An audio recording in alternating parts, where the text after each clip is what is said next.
Hello all.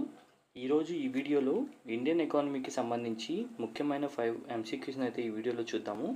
ఇది ABPSC అలాగే TSPSC నిర్వహించే అన్ని ఎగ్జామ్స్కి కూడా ఈ వీడియో అనేది యూస్ఫుల్ అవుతుంది. మనకు ఏపీపీఎస్సి గ్రూప్ 2 మెయిన్స్లో సిలబస్లో అయితే ఇండియన్ ట్యాక్స్ స్ట్రక్చర్ అలాగే గూడ్స్ అండ్ సర్వీస్ ట్యాక్స్ అని చెప్పేసి మనకు ప్రత్యేకంగా మెన్షన్ చేయడం జరిగింది. సో ఈరోజు ఇండియన్ ట్యాక్స్ స్ట్రక్చర్ నుంచి కొన్ని క్వశ్చన్స్ని అయితే ఈ వీడియోలో చూద్దాము.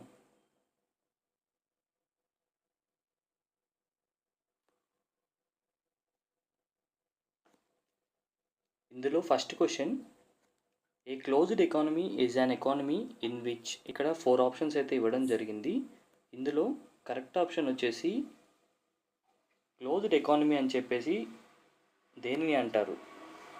నెయిదర్ ఎక్స్పోర్ట్ నార్ ఇంపోర్ట్స్ టేక్స్ ప్లేస్, అంటే ఏ దేశంలో అయితే ఎగుమతులు కానీ లేదా దిగుమతులు కానీ జరగవో సో ఆ దేశాన్ని మనము క్లోజ్డ్ ఎకానమీ అని చెప్పేసి అంటాము.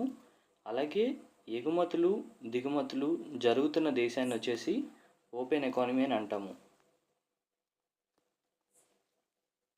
ఈ క్లోజ్డ్ ఎకానమీలో ఎక్స్టర్నల్ ట్రేడ్ అంటే అంతర్జాతీయ వాణిజ్యం అనేది ఉండదు, ఓన్లీ ఇంటర్నల్ ట్రేడ్ మాత్రమే ఉంటుంది.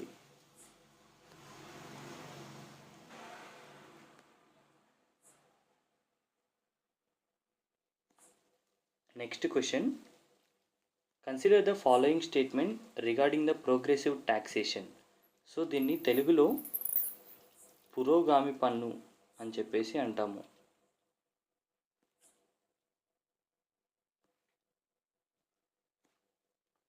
దీనికి సంబంధించి 2 స్టేట్మెంట్స్ అయితే ఇవ్వడం జరిగింది.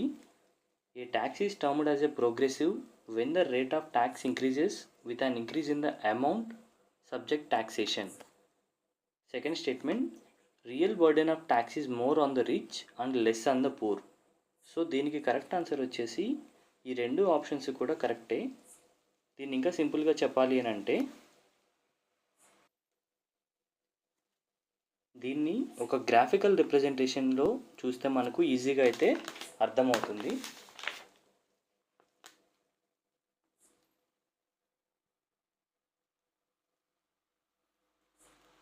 సో ఇక్కడ ఇది వచ్చేసి ట్యాక్సబుల్ ఇన్కమ్, అలాగే ఇది వచ్చేసి మనము ట్యాక్స్ రేట్.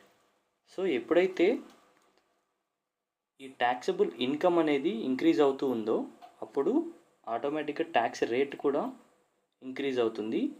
దీన్నే మనము ప్రోగ్రెసివ్ ట్యాక్సేషన్ అంటే పురోగామి పన్ను అని చెప్పేసి అంటాము.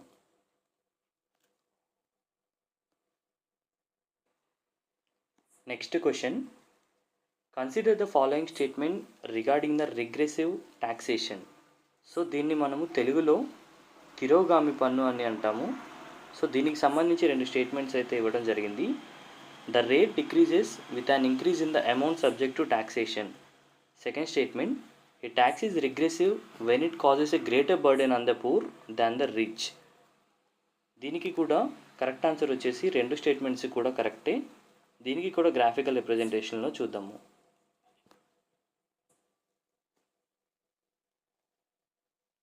సో ఇక్కడ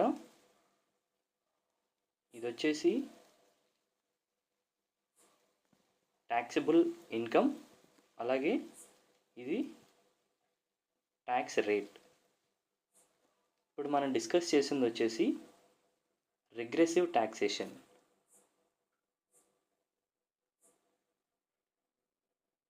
రిగ్రెసివ్ ట్యాక్సేషన్లో ట్యాక్సబుల్ ఇన్కమ్ అనేది పెరుగుతున్న కొద్దీ ఈ ట్యాక్స్ రేట్ అనేది తగ్గుతూ వస్తుంది. ఆల్రెడీ మనం ఇందాక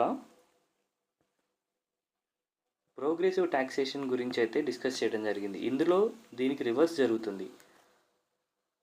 ట్యాక్స్ రేట్ అనేది ఇన్కమ్ పెరిగే కొద్దీ ట్యాక్స్ రేట్ అనేది పెరుగుతుంది. సో మనం వీటికి ఎగ్జాంపుల్స్ కనుక తీసుకున్నట్లయితే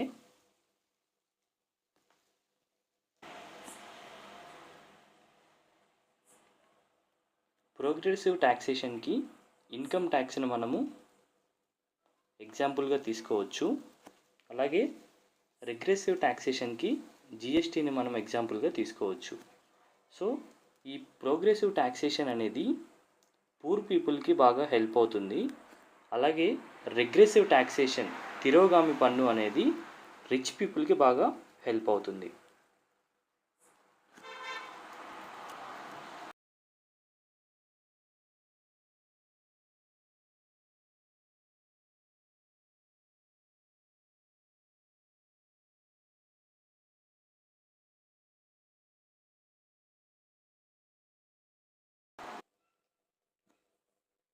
next question, consider the following statement regarding the GST council.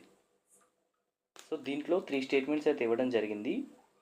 Through the 101 constitutional amendment act article 279A was inserted in the constitution. So ఈ స్టేట్మెంట్ కరెక్టే. చైర్పర్సన్, జిఎస్టీ కౌన్సిల్కి చైర్పర్సన్గా యూనియన్ ఫైనాన్స్ మినిస్టర్ ఉంటారు, ఇది కూడా కరెక్టే. It was introduced in the constitution 101st Amendment Act 2017 following the passage of the 122nd Constitutional Amendment Bill. So ఈ 3 statements కూడా కరెక్ట్ ఆన్సర్స్. మనకు ఈ జిఎస్టీకి సంబంధించినటువంటి బిల్ అనేది 2016లో పాస్ అవ్వడం జరిగింది. ఇది 2017 జూలై 1 నుంచి అమల్లోకి అయితే వచ్చింది. జిఎస్టీ అనేది ఇండైరెక్ట్ ట్యాక్సెస్ని రీప్లేస్ చేస్తుంది.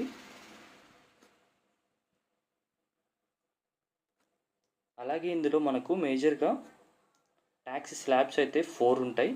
అది వచ్చేసి 5%, 12%, 18%, అలాగే 28%.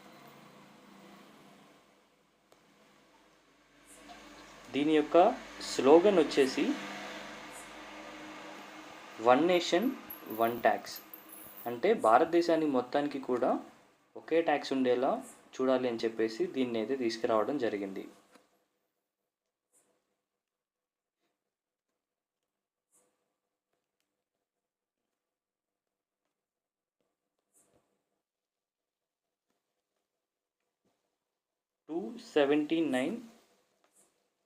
A సబ్ క్లాజ్ 1 ఈ ఆర్టికల్ ప్రకారం అయితే రాష్ట్రపతి జిఎస్టీ కౌన్సిల్ను ఏర్పాటు చేయడం జరుగుతుంది. దీనికి చైర్పర్సన్గా ఫైనాన్స్ మినిస్టర్ అయితే ఉంటారు. Next question, all the revenues, borrowings, receipt against the loans and advances of government are credited to. So భారత ప్రభుత్వానికి వచ్చేటువంటి రెవెన్యూస్, బారోయింగ్స్ ఇవన్నీ కూడా ఎందులో క్రెడిట్ అవుతాయని చెప్పేసి ఈ క్వశ్చన్ అయితే అడగడం జరిగింది. దీనికి కరెక్ట్ ఆన్సర్ వచ్చేసి కన్సాలిడేటెడ్ ఫండ్ ఆఫ్ ఇండియా. దీన్నే భారత సంఘటిత నిధి అని అంటాము.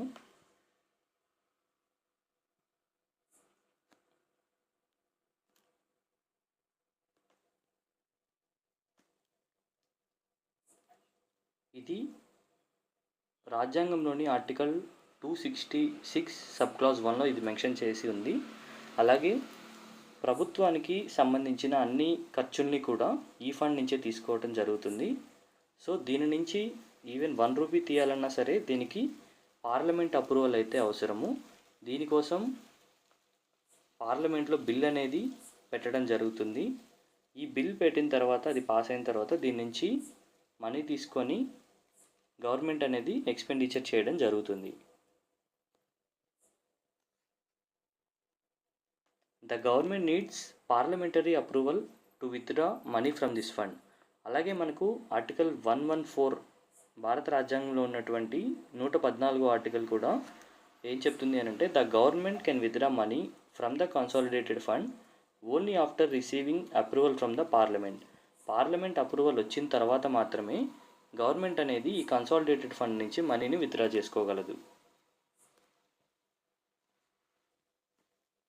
అలాగే ఆర్టికల్ 265 వచ్చేసి no tax shall be levied or collected except by authority of law. అంటే లాకి సంబంధించిన అథారిటీ లేకుండా ఎటువంటి ట్యాక్స్ని కూడా మనము కలెక్ట్ చేయడానికి పర్మిషన్ అయితే ఉండదు. సో ఇది మనకు ఆర్టికల్ 265 అయితే చెప్తుంది. ఈ వీడియో కనుక మీకు నచ్చినట్లయితే లైక్ చేయండి. అలాగే మరిన్ని వీడియోల కోసం ఛానల్ను సబ్స్క్రైబ్ చేసుకోండి. Thank you.